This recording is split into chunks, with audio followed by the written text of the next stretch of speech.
Welcome back, everybody. We told you this at the top of the show. Trading of the new 1.03 billion new Kenya Airways shares commenced today at the Nairobi Securities Exchange, marking a major milestone in Kenya's capital market.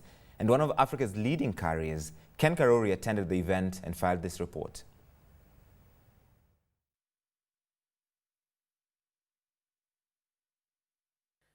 National carrier Kenya Airways has successfully listed its new shares on the NSE today in what has been the largest rights issue in East Africa, raising $172 million.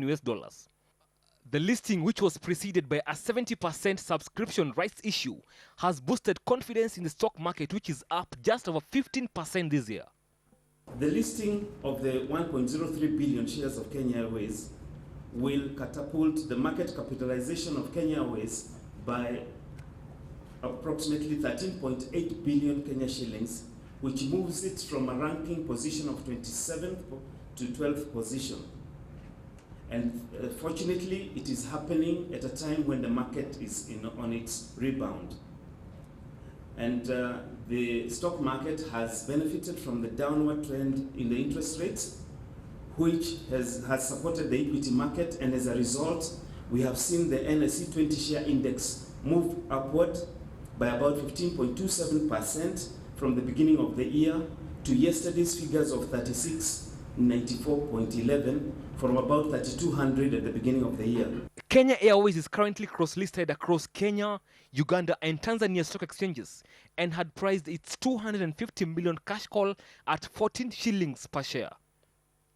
The capital raised will go towards more than doubling the airline's existing fleet to 73 planes, as well as introducing 60 new routes over the next 10 years. Today, we have once again come to the Nairobi Securities Exchange, some 16 years after we were first listed at the exchange following a successful initial public offer. This time, Kenya Airways has listed an additional 1.03 billion shares. The rights issue was the culmination of discussions we had held internally as we sought to raise the financing of a 10-year growth plan through which we will acquire an additional aircraft and expand our destination network to enhance our global footprint. The airline, of which Air France-KLM owns 26% and the Kenyan government almost 30%, is ranked amongst the largest air carriers in sub-Saharan Africa, alongside South African Airways and Ethiopian Airlines. The airline is embarking on a 10-year growth plan geared to expanding its fleet, capacity and route network. Under the plan, Kenya Airways is seeking to grow its fleet from the current 34 to 119, which includes 12 cargo freighters by year 2021. It also plans to increase the number of destinations from 56 presently to 115 during the same period. This is in line with its ambitions to be the premier airline connecting Africa to the rest of the world.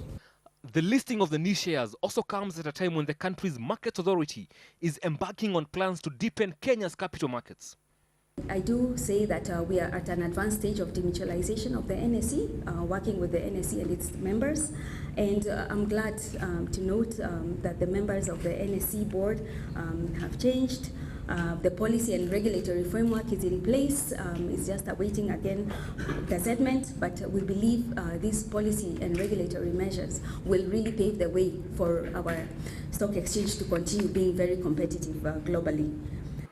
Going forward, the market will be paying close attention to how Kenya Airways manages profits, which dropped 57% in the most recent financial year, and pilots the challenging aviation industry.